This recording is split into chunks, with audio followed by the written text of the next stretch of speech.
The Ilias show YouTube চ্যানেলকে আপনাদের সবাইকে স্বাগতম। আজকে আমরা আলোচনা করব এই বাংলাদেশে সর্বশেষ ইন্টারনেটের খবর। প্রায় 5 দিন পর দেশে স্বাভাবিক হতে শুরু করেছে ইন্টারনেট সেবা। প্রাথমিক পর্যায়ে ঢাকা ও চট্টগ্রামে বাণিজ্যিক, ব্যাংকিং এবং গণমাধ্যম কেন্দ্রিক এলাকাগুলোতে ব্রডব্যান্ড ইন্টারনেট পরীক্ষামূলকভাবে সীমিত পরিষেবা চালু হয়েছে, তবে ব্যবহার করা যাচ্ছে না সামাজিক যোগাযোগ মাধ্যম।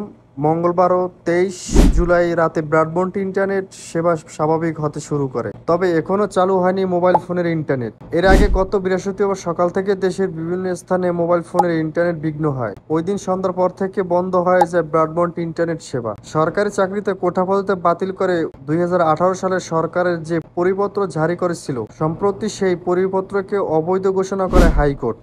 এরপর কোটা সংস্কারের দাবিতে বৈষম্য বিরোধী ছাত্র আন্দোলন এর ব্যানারে আন্দোলনের নামে শিক্ষার্থীরা ও চাকরি প্রার্থীরা যে আন্দোলন এক পর্যায়ে সহিংসতার রূপ নেয়। আন্দোলনকারীরা সরকার সমর্থন ও পুলিশের মধ্যে সংঘর্ষ, রাজনৈতিক সহ দেশে বিভিন্ন স্থানে ঘটে প্রাণহানির ঘটনা। হামলা, লুটপাট ও অগ্নিসংযোগ করা হয়। বিভিন্ন রাষ্ট্রীয় স্থাপনা, সামাজিক যোগাযোগ মাধ্যমে ছড়িয়ে পড়তে থাকে গুজব। এক পর্যায়ে গুজব নিয়ন্ত্রণ সরকারের নির্দেশে বৃহস্পতিবার সকাল থেকেই দেশের বিভিন্ন স্থানে ইন্টারনেট সেবা সীমিত করে মোবাইল ফোন অপারেটর কোম্পানিগুলো। এরপর বৃহস্পতিবার সন্ধ্যায় রাজধানীতে মহাখালী ডেটা সেন্টারে অগ্নিসংযোগ করে দুর্বৃত্তরা, যার ফলে বন্ধ হয়ে যায় ব্রডব্যান্ড ইন্টারনেট সেবা। এরপর জানা যায়, দুর্বৃত্তর হামলায় দেশের অত্যন্ত 40টি স্থানে ডেটা সেন্টার, আইএসপি এবং অপটিক ফাইবার ক্ষতিগ্রস্ত হয়। সংশ্লিষ্ট নিরস প্রচেষ্টার পর অবশেষে মঙ্গলবার রাত থেকে ফিরতে শুরু করলো ইন্টারনেট সেবা। এই ছিল আমাদের আজকে বাংলাদেশের সর্বশেষ ইন্টারনেটের খবর। তো সর্বশেষ বাংলাদেশের ইন্টারনেট খবর ছিল আজকের এই।